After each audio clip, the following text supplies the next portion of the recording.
So my angling journey started as a young kid. My dad was a carp fisherman. My early day memories of that were dad disappearing Friday after work and then coming back for his Sunday lunch. He used to take me out a little bit as I got of age. We used to go to a few day ticket fisheries and things like that. From there, it progressed a little bit. I started to learn a little bit more. I dropped onto the Basingstoke Canal quite a bit. It literally was at the end of my road. So quite often I'd nip down, summer holidays, things like that, and we'd just take float rods down, me, a group of friends, and we were just happy catching anything really, just roach, perch, whatever came along. But there was always this thing that we kept seeing these big black shapes just ghosting around near the lily pads and everything, and it's just a lure really. I wanted to catch one, and I had to really suss out. I'd done a bit of research, as you do back then. In the days there was magazines and things like that, and we used to get the DVDs. So we started watching some of those and reading what I could.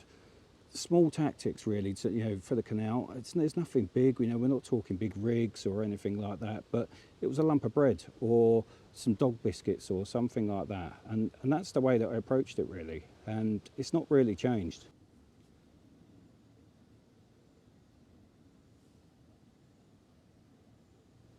Now these days I live a little bit further away. I moved up into the north of England, and the canals are not the same up there. So they use canals, so the water's very, very murky. Down here at the Basingstoke Canal, the water's tap clear. You can see the fish, they're just milling around. You can spend your day with a pair of polar eyes on, just looking for them everywhere. And it's great to watch these fish. And really, I've come back for a couple of days. I just missed it. There was something about it that's just drawn me back in. And I think the canal's got that sort of feel about it. You just don't know where the fish are going to be. One minute they're in one section, the next minute they're in another section. You don't know, and you might walk miles and miles, and there's just no fish there. You're not seeing signs of fish or anything like that. But that's the thing about it. These fish, they move and they can travel absolute miles, and there's something about that. There's something magical about that. And for me, that's what it's all about. And I've come down. I've spent a couple of days. I spent literally one day just milling around, various sections that I used to go to, almost reminiscing a little bit. And I've enjoyed it. I've really, really enjoyed it. I've found fish.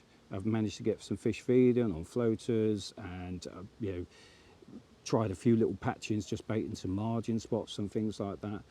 And it's been great. I didn't manage to have any on the floaters. They were all a little bit cagey, but the areas that I visited have changed. The canal from when I used to fish it is a different place. It really is. There's lots of weed in there now, and because of that, you've got all of these little areas and snags and things like that where you can't get to it, whereas you used to be able to do it. So as the canals evolved, the fishing's evolved on it as well, and it's become maybe slightly more difficult in certain areas, and there's certain areas where I found fish in abundance. Just yesterday I was just having a chat with some of the lock keepers. There was a couple of boats that were just going through the lock, and I was having a bit of a chat with them, and I've got to say, the work that those guys do and put into the canal, and there's almost a community feel with all the people there. There was a lady that was picking rubbish up with a little picker walking along here, and this is a place that people come to walk the dogs, walk with the family and things like that. And it's the scenery is just absolutely stunning, and you can see why people enjoy it and why they love it. That aside, a lot of those non-anglers, but they enjoy it in their own ways. Us as anglers, we know what's in here, and what the prizes that can be had if you're prepared to just, put the effort in really, and walk the banks, just, traipsing back and forth, looking through the sections, and that's what I've done. And coming back and just doing it after a good number of years is just, it's just been like being back as a kid, or slightly later as a teenager, when I used to nip out for in my lunch break or finish work and just go and flick a few floaters out or a lump of bread or something like that. And that's, you know, it's almost been a bit like that, and I've enjoyed it. I've really enjoyed it. Just no agenda, just move around where I wanted to move around, set up where I wanted to set up, and I think that's it. There's no manicured swims, you know. You're sort of just parting bushes and things like that and sneaking into little holes, and that's what it's about. It's untapped. It really, really is, and it's got some absolute huge potential. I did manage to have one. Say yesterday, I spent the day just walking, mooching around. I set up just up in Mitchett, in an area just up in Mitchett. A bit of a known spot, hot spot to be fair. Managed to get down there, have a walk around. Granted, I didn't actually see any fish there, but there was an area there where I could get a brolly up quickly, you know, tuck myself away nicely and just flick 2 rods out. And I managed to find, it was quite weedy there, so I managed to find a couple of clear spots, just got a couple of good drops. And simple tactics really, just boilies, 18mm boilie, because there are crayfish in there. You know, short rigs, and literally just fishing braided mainline because of the weed and the snags and everything that's there. And yeah, first light this morning, one of the rods rattled off, and do you know what? It was an absolutely awesome feeling. Like just coming back and managed to snare a fish just on the first trip back, and you know, absolutely buzzing. Really, really, that sort of sense of enjoyment that I felt as a kid really just come flooding back, and it's awesome. It really was awesome.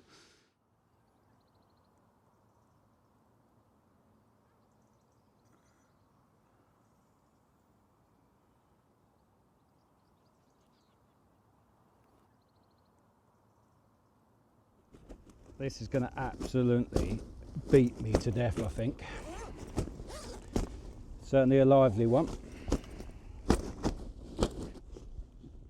So, first light this morning, a rod rattled off, and this little common was the culprit. Lovely little canal carp, not the biggest in the world, but I'm made up with it, to be honest. First one of this trip. It's great. It's kind of just taking me back really to where it all started, walking the banks of the canal. But yeah, well happy with it. I'm going to get him back, drop him back into his watery home, and I'm going to go out and see if I can find some more.